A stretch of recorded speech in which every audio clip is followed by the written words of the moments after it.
é, então, esse cadastro nacional, né, das cultivares locais, tradicionais ou crioulas? Bom, ele surgiu via uma portaria do Ministério do Desenvolvimento Agrário, no âmbito dessas divergências também, né, entendendo que os agricultores pontuavam muito essa divergência, né, em relação vou voltar só um pouquinho, porque eu acho que é isso que é importante, em relação à inscrição no Renasem, né, ou a essa dimensão da lei de mudas de sementes e mudas, de que, ao mesmo tempo em que ela cria exceções para os agricultores, então desobriga, por exemplo, os agricultores familiares à inscrição do Renasem, ela também impossibilita, né, ela também limita o acesso ao mercado, ao mercado formal, né, esse mercado, enfim, das casas agropecuárias, né, limita a possibilidade dos agricultores familiares disponibilizarem as suas sementes nesse mercado formal, que é importante também para algumas organizações ou associações ou cooperativa de agricultores, né? Então, tudo bem, a lei isenta e garante que esses agricultores troquem, comercializem, né, as sementes entre si. Mas e no mercado formal, né? Quase que se tem uma barreira, porque para se acessar esse mercado formal, os agricultores necessitariam, então, fazer o cadastro do Renasem, que é extremamente burocrático e complicado, como a gente falou. Então, fica nesse impasse, né? Enquanto há uma isenção, também há uma impossibilidade de acesso ao mercado formal. E aí, voltando, então, para o Cadastro Nacional de Cultivares Crioulas, né? Ele nasce por uma questão bastante interessante, né? Quando a gente pensa por que ele surgiu e pensa por que ele existe, por que ele ainda se mantém, né? Ou por que hoje ele é necessário para que a gente acesse ao PA Sementes, é bem curioso, porque ele nasce com a necessidade de se garantir algo formal, né, um instrumento formal para sementes crioulas, para os agricultores acessarem um seguro agrícola, né, o ProAgro+. Então, ele nasce porque especialmente, é algo que inclusive aconteceu com mais força aqui no Sul, né? Mas quando se tem uma estiagem, quando se tem uma perda econômica muito grande, alguma mudança climática que afete diretamente a possibilidade de produção daquelas sementes, os únicos agricultores que tinham acesso ao seguro agrícola eram aqueles que tinham as suas sementes registradas no Renasem. E aí, os agricultores com as sementes crioulas, sem algum tipo de registro, não conseguiam ter acesso a esse seguro agrícola, né? E aí é daí que surge, né, essa necessidade aí de um cadastro nacional de cultivares crioulas.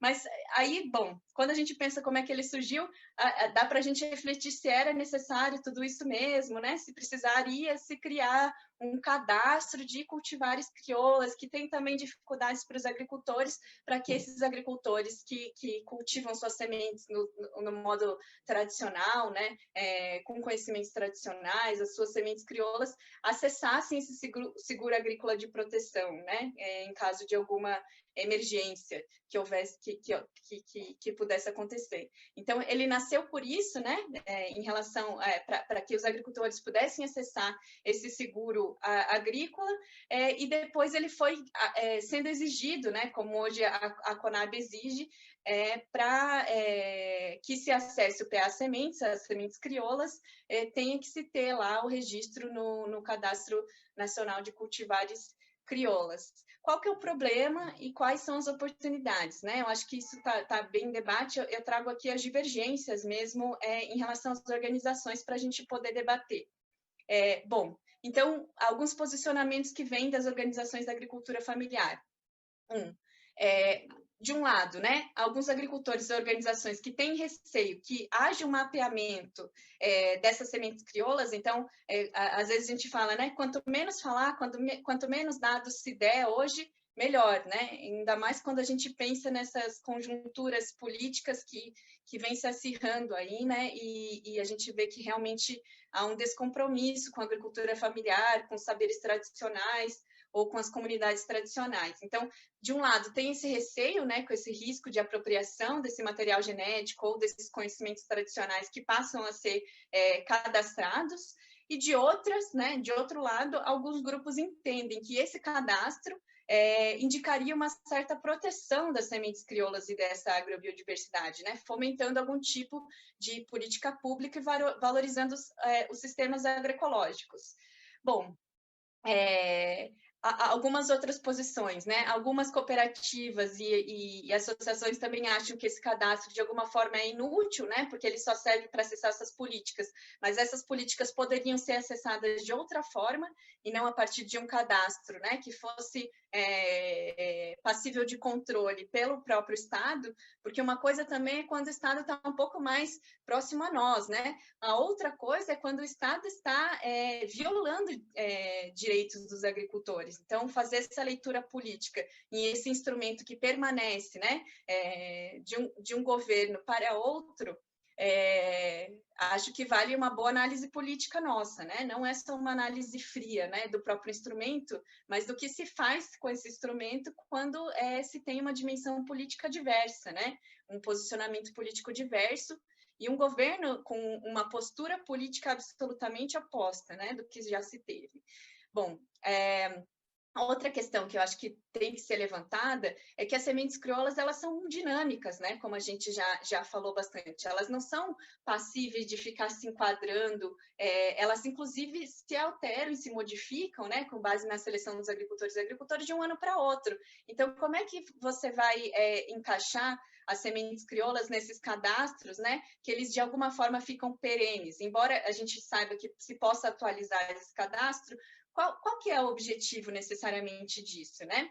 E tem essa outra questão que é desse próprio controle pelo governo em relação a esse cadastro, e aí eu já vou fazer um gancho com a política de agrobiodiversidade proposta pelo Ministério da Agricultura esse ano. Eu não sei se todo mundo chegou a dar uma olhada, o Ministério da Agricultura fez uma consulta pública em relação a isso, até o GT Biodiversidade fez um posicionamento em relação a isso, que essa política da agrobiodiversidade determinava uma postura do Estado, que era muito mais de monitoramento, fiscalização e controle em relação às sementes crioulas, do que fomentadora de políticas públicas ou políticas de valorização, tanto dos guardiões e guardiãs de sementes, quanto das casas comunitárias, né, dos bancos de sementes crioulas, ou de valorização dessa agrobiodiversidade. Então, essa é uma outra dimensão, né? O Estado mais como uma postura de fiscalização, né, de fiscalização, controle, monitoramento desse patrimônio genético, desses conhecimentos tradicionais, do que um fomentador dessa multiplicação da agrobiodiversidade. Então, da gente entender também essas posturas, elas são parte desse momento, né? Bom, para fechar, né? Acho que eu fiz questão aqui de trazer mais as divergências do que posicionamentos fechados, né? Mas gostaria de colocar assim que acho que a gente tem que ter uma leitura tática. O que é uma leitura tática, né? Bom, é necessário ter hoje, né, fazer a inscrição no Cadastro Nacional de Cultivares Crioulas para acessar o PA Sementes. Hoje é uma obrigação, se não fizer o cadastro, não vai acessar o PA Sementes. Bom, então como é que eu faço esse cadastro? E essa é uma leitura que a gente vai fazer. Como é que eu faço esse cadastro? Dando menos informações, ou informações que né, as estritamente necessárias sobre o que pede o cadastro, né, sem necessariamente demonstrar algo que você acha que pode prejudicar ou ter essa ingerência maior do Estado em relação às suas sementes crioulas. A portaria, né, que cria esse cadastro, ela garante que essas sementes crioulas, elas não são passíveis de propriedade intelectual. Assim também o faz a Lei da Biodiversidade, que é de 2015. Mas, claro, né, tudo está em jogo nesse momento, então as informações mais restritas que dermos também, né, quanto mais essas sementes estiverem sob controle das comunidades e fomento do Estado, e não com menos controle do Estado e mais fomento das comunidades, vejam a lógica, né? Então, que a gente tem que obrigar o Estado a realizar políticas públicas, mas com autonomia e controle das próprias comunidades, né? É isso que a gente tem que lutar. Então, o que eu estou dizendo aqui, então a gente não vai fazer o cadastro a gente não vai fazer nosso cadastro das sementes lá para acessar o PA Sementes. Não estou falando isso. Eu acho que nesse momento, né, como uma política pública importante, é o que resta, no sentido, as comunidades têm que ter um uso tático disso, né? Mas colocando menos informações e não deixando de fazer esse embate político, questionando, né? Para que serve esse cadastro? O que o Estado quer com eles? Poderia ser de outra forma? Como que a gente vai construindo as bases para que aconteça de uma outra forma, né? O que a gente quer? A gente tem debatido pouco isso, né? E quanto mais a gente debate, mais a gente vai, não necessariamente chegando a consensos, mas vai solidificando posições entre as organizações da agricultura familiar. E aí mencionando, né, que para além de um cadastro, muito mais importante do que um cadastro, são os próprios testes, né, os testes de germinação, os testes de pureza, os testes de vigor das sementes, né, que isso vai demonstrar a qualidade da semente para que outras comunidades tenham acesso a esse patrimônio genético, e não simplesmente um cadastro em si, né.